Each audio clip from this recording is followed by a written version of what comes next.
Welcome back to my channel. मैं आज आप लोगों के लिए लेकर आ चुकी हूँ एक कलेक्टिव रीडिंग जिसका टॉपिक रहने वाला है कि डिवाइन आपको क्या संदेश देना चाहते हैं और आपके एंसेस्टर्स यानी आपके आपके पितृ जो हैं वो आपको क्या संदेश देना चाहते हैं। ठीक है, तो आपके एंसेस्टर्स और आपके डिवाइन की तरफ से मैसेज आपके लिए लेंगे, आपके डिवाइन ठीक है, डिवाइन की तरफ से और आपके एंसेस्टर्स की तरफ से। तो पहले हम लेंगे मैसेजेस डिवाइन की तरफ से। ये रीडिंग व्यूवर्स जनरल है, हो सकता है आपसे रेजोनेट करे, हो सकता है ना करे, तो आपको ओपन माइंडेड होकर सुननी है। ठीक है, और ये सभी ज़ोडिएक साइंस के लिए है, हर उम्र के लोगों के लिए है और टाइमलेस है। जब भी आप इसे देखेंगे ये आपसे तभी रेजोनेट करेगा। और अगर आप ड्रीम टैरो चैनल पर पहली बार आए हैं और आपने अब तक सब्सक्राइब नहीं किया है तो सब्सक्राइब ज़रूर करें और बेल आइकन को प्रेस करना ना भूलें, क्योंकि अगर आप बेल आइकन को प्रेस करेंगे तो जब भी मैं कोई वीडियो लेकर आऊँगी सबसे पहले आप उसे देख पाएंगे। और अगर आप मुझे देखना चाहते हैं, मेरे साथ face to face virtual interaction करना चाहते हैं, तो आप कर सकते हैं मेरे न्यू यूट्यूब चैनल को सब्सक्राइब करके। मेरे न्यू यूट्यूब चैनल का लिंक जो है वो डिस्क्रिप्शन में है। ठीक है, वो मेरे न्यू यूट्यूब चैनल का लिंक है जो मैंने अभी कुछ समय पहले ही बनाया है, 1-2 महीने हुए हैं, शायद 1 महीना ही हुआ है। ठीक है, तो आप उसे सब्सक्राइब कर सकते हैं। Okay, I am sorry for the background noise, यहाँ कोई कोई ढोल बजा रहा है। ठीक है, तो इसका नॉइस आ सकता है कोई, but please ignore this sound. Okay, और साथ ही साथ अगर आप मुझे इंस्टाग्राम पर फॉलो करना चाहते हैं तो कर सकते हैं, इंस्टाग्राम का लिंक भी डिस्क्रिप्शन में है। चलिए तो आइए देखते हैं कि डिवाइन आपको क्या गाइड कर रहे हैं। ओके, डिवाइन आपको क्या गाइड कर रहे हैं, लेट्स सी हियर। ओके, पहला मैसेज है ट्रस्ट के लिए। ट्रस्ट, इससे कुछ मैसेज भी चैनल हो रहा है। पास्ट लाइफ्स, ठीक है, ट्रस्ट, पास्ट लाइफ। चलिए और देखते हैं और क्या है हमारे पास। Trust, past life and no, not more than one. Okay, friendliness, interesting. Viewers, divine आपको यहाँ पर क्या गाइड कर रहे हैं। पहली चीज़ जो मुझे मैसेज चैनल हो रहा है आपके लिए वो ये है कि किसी पर तो भरोसा करना पड़ेगा। डिवाइन आपको गाइड कर रहे हैं और आपसे कह रहे हैं कि किसी पर तो ट्रस्ट आपको करना होगा। यानी कि अगर आप किसी पर भरोसा नहीं करते हैं और डिवाइन पर भी नहीं करते हैं तो आपको किसी पर तो भरोसा करना पड़ेगा। तो आपसे ट्रस्ट करने के लिए कहा जा रहा है। एक और मैसेज चैनल हो रहा है, ट्रस्ट द प्रोसेस, यानी कि जो भी प्रोसेस है, जो भी प्रक्रिया है, जिस प्रक्रिया से आप होकर जा रहे हैं उस प्रक्रिया पर अपना भरोसा रखें, विश्वास रखें कि आज ये जो प्रोसेस चल रहा है इसका आउटकम अच्छा होगा। जो भी आउटकम होगा वो आपके बेटरमेंट के लिए, आपकी भलाई और अच्छाई के लिए होगा।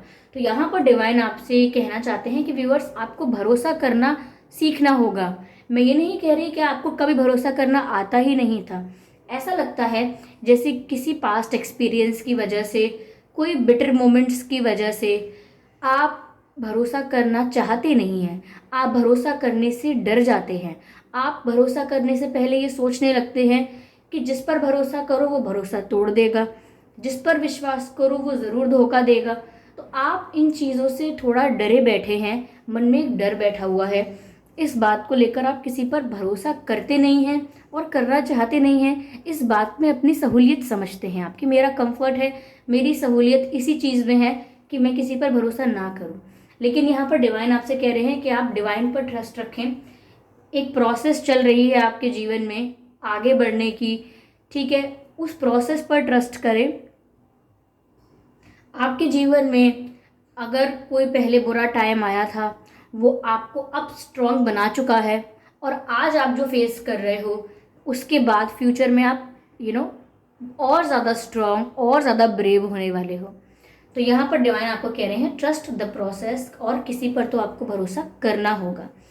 सेकेंड थिंग जो मुझे यहाँ दिख रही है वो ये है कि व्यूअर्स, आप अपनी लाइफ में किसी ऐसे पर्सन से मिल सकते हैं या मिल चुके हैं जिसका आपसे कोई पास्ट लाइफ कनेक्शन है। लेकिन ये कार्मिक कनेक्शन भी हो सकता है क्योंकि पास्ट लाइफ कनेक्शंस हैं, और कोई सोलमेट या ट्विन फ्लेम कनेक्शन भी हो सकता है। मुझे ज़्यादातर ये सोलमेट कनेक्शन लग रहा है क्योंकि सेम सोल फैमिली का कोई पर्सन है जिससे आप मिल चुके हैं या मिलने वाले हैं। तो ये डिवाइन का मैसेज है उन लोगों के लिए कि अगर आप किसी ऐसे पर्सन से ऑलरेडी मिल चुके हैं जिसके साथ आपको बहुत अपनापन लगता है, बिना ज़्यादा समय बिताए उसके साथ फिर भी आपको उस पर्सन से बहुत अटैचमेंट लगती है, बहुत क्लोजनेस लगती है, फिर चाहे आपने उसके साथ ज़्यादा समय नहीं बिताया है, ज़्यादा टाइम स्पेंड नहीं किया है, तो आप थोड़ा सा मान सकते हैं इस चीज़ को कि ये आपका पास्ट लाइफ पर्सन हो सकता है कोई।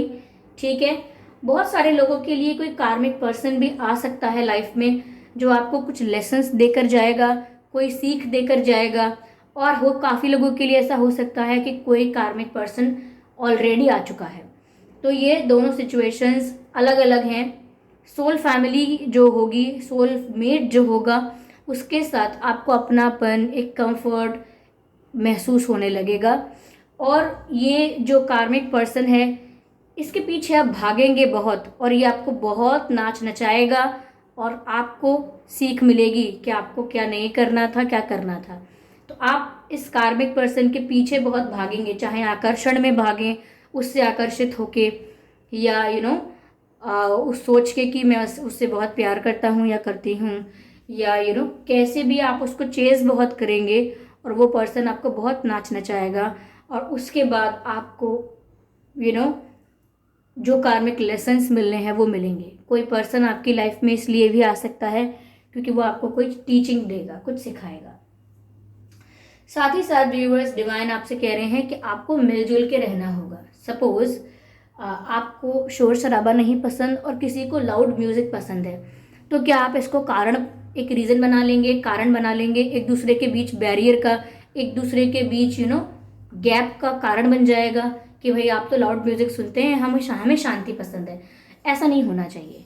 आप इंसानी तालमेल को मनुष्य से जो रिश्ता है उसको बनाए रखने के लिए ये जितना प्रयत्न हो सकता है वो करें, रेदर देन कि आप अपने और दूसरे के बीच डिफरेंसेस तलाश के उनको एक रीज़न बना लें एक दूसरे से अलग रहने का। यानी कि आपको हार्मनी में रहना है लोगों से, चाहे उनकी चॉइसेस डिफरेंट क्यों ना हो।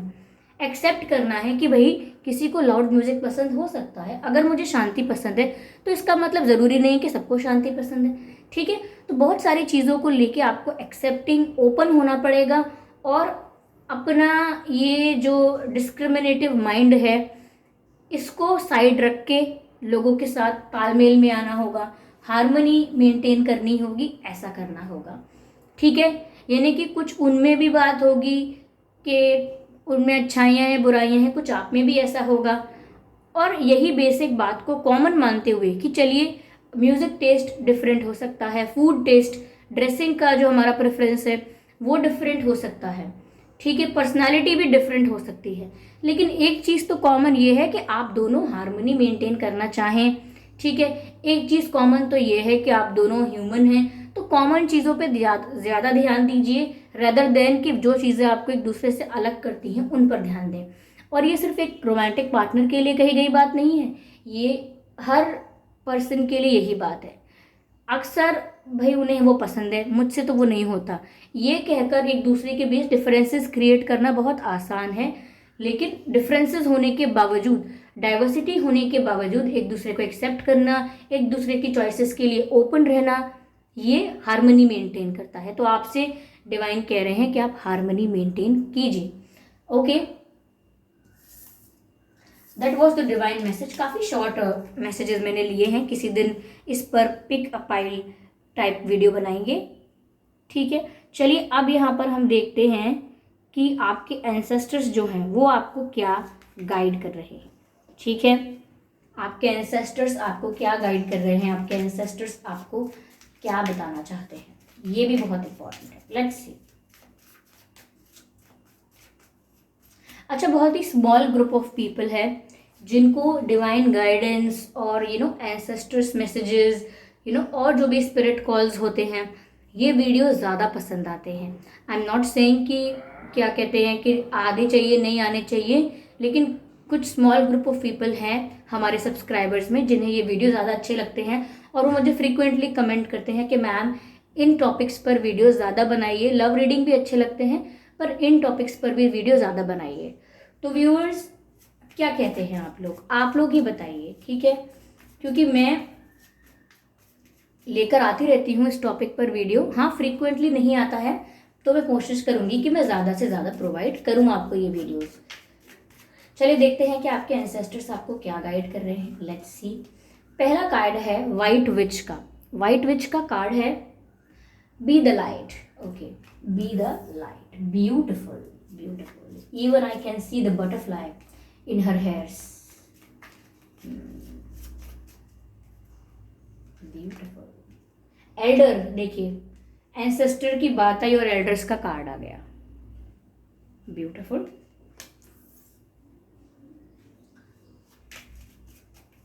एक और कार्ड लेते हैं और देखते हैं कि आपके एंसेस्टर स्पिरिट्स आपको क्या गाइड कर रहे हैं, ठीक है। वॉरियर, वॉरियर का कार्ड तो बहुत ही अच्छा होता है।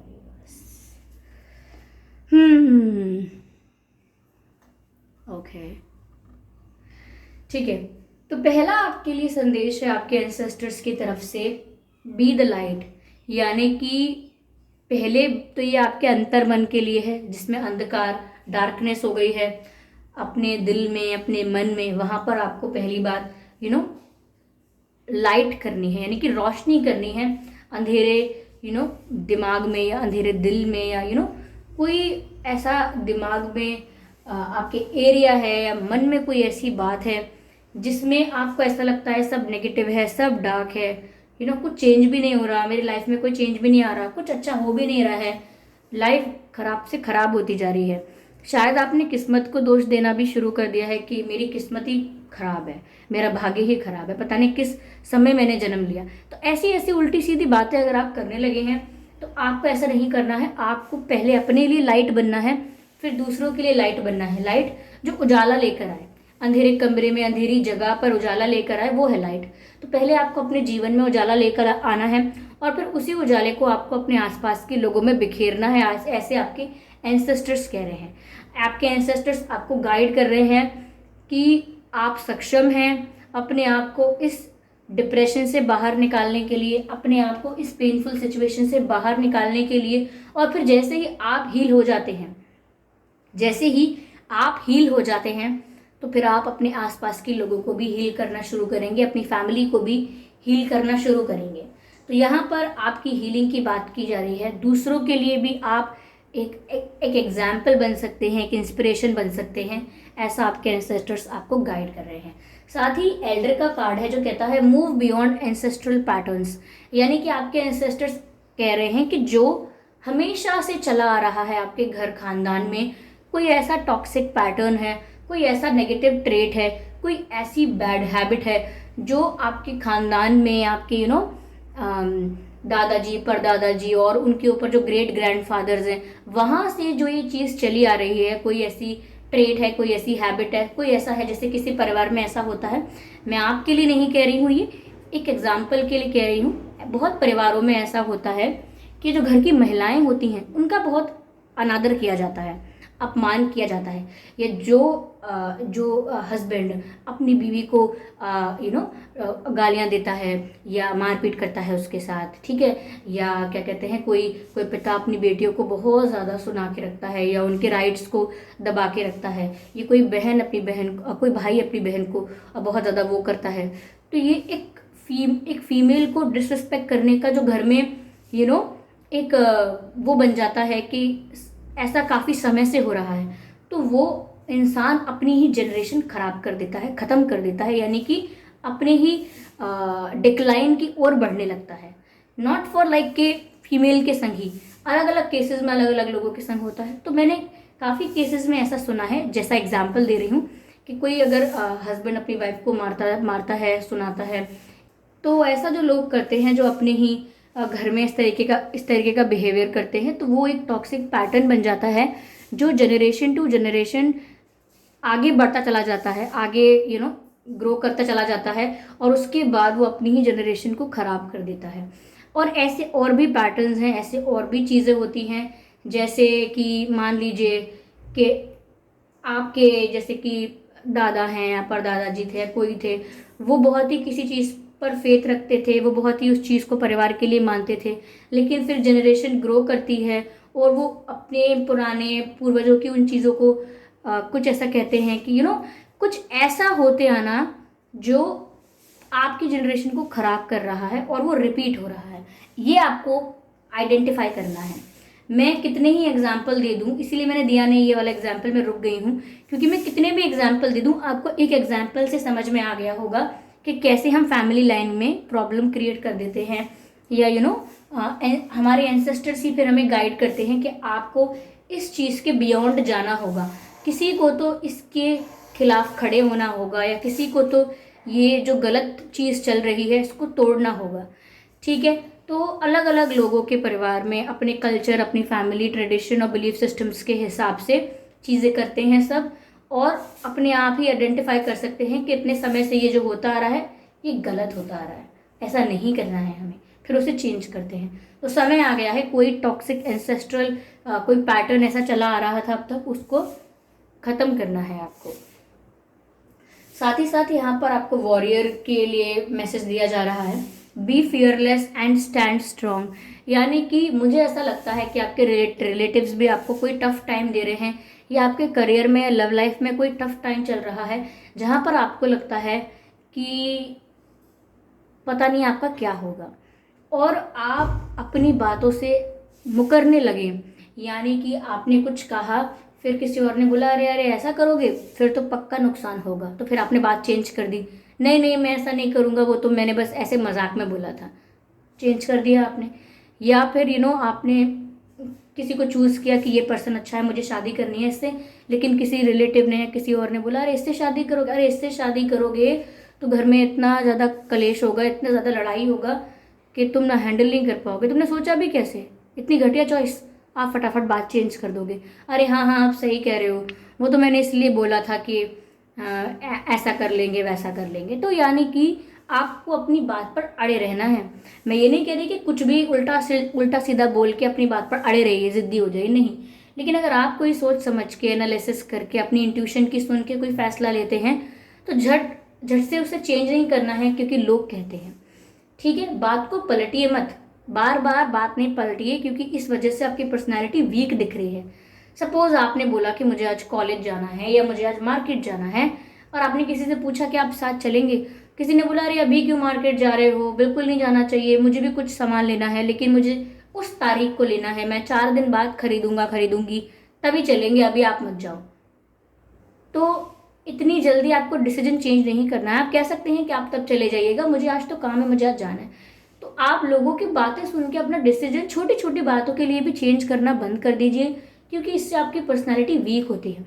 और यहाँ आपके एंसेस्टर्स कह रहे हैं फियरलेस होकर, ब्रेव होकर अपनी जो बात है उस पर उस बात को इम्प्लीमेंट कीजिए। ओके, उस बात को इतना हल्का फुल्का मत बना दीजिए आप खुद ही कि कल को आपकी बात की कोई वैल्यू ही ना रहे, कि भाई ये तो कुछ भी बोलता है, इसको ऐसा बोल देंगे तो वैसा भी कर लेगा, ऐसा बोल देंगे तो वैसा भी कर लेगा। तो इस तरीके की पर्सनालिटी आपको नहीं बनना है, ऐसा आपको एंसेस्टर्स गाइड कर रहे हैं। ठीक है, तो ये आपका एंसेस्टर्स मैसेजेस थे। आई होप ये रीडिंग आपको अच्छी लगी है, आपसे रेजोनेट की है, इस रीडिंग ने आपको थोड़ा बहुत गाइड किया है। और अगर इस रीडिंग ने थोड़ा भी 1% भी आपको गाइड किया तो वीडियो को ज़रूर लाइक करें। आपके लाइक से ही पता चलेगा कि ये वीडियो आपको अच्छा लगा है, क्योंकि मैं सिर्फ वीडियो बना सकती हूँ, आप उसको लाइक करेंगे तो पता लगेगा कि ये अच्छा लगा है। और लाइक करने से एक और चीज़ होती है कि ये वीडियो दूसरे लोगों तक पहुँच पाता है। तो मैं तो सिर्फ बनाकर आपको ये गाइडेंस प्रोवाइड कर रही हूँ, अगर आप चाहते हैं कि और लोगों तक भी पहुँचता रहे तो आप वीडियो को लाइक ज़रूर करें, शेयर भी कर सकते हैं। ओके, शेयर के लिए तो बोलना ही भूल जाती हूँ, शेयर भी कर सकते हैं। ठीक है, सब्सक्राइब ज़रूर कर लें ड्रीम टैरो चैनल को, क्योंकि मैं तो ऐसे ही डिफरेंट टॉपिक्स पर रीडिंग लेकर आती रहती हूँ। रीडिंग्स के दौरान इंट्यूटिव मैसेजेस, चैनल सॉन्ग्स वगैरह प्रोवाइड करती हूँ। तो मैं नहीं चाहती कि आप ये सब मिस कर पाएँ, इसीलिए सब्सक्राइब ज़रूर कर लें और बेल आइकन को प्रेस करना ना भूलें, क्योंकि अगर आप बेल आइकन को प्रेस करेंगे तो जब भी मैं कोई रीडिंग लेकर आऊँगी सबसे पहले आप उसे देख पाएंगे। ओके व्यूअर्स, और अगर आप मुझे देखना चाहते हैं, मेरे साथ face to face virtual interaction करना चाहते हैं, तो आप मेरे न्यू यूट्यूब चैनल को सब्सक्राइब कर सकते हैं, जिसका लिंक डिस्क्रिप्शन में है।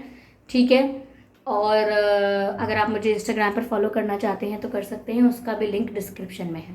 ओके, चलिए फिर मिलते हैं अगली रीडिंग में। तब तक के लिए bye bye family, bye bye angels, love you all.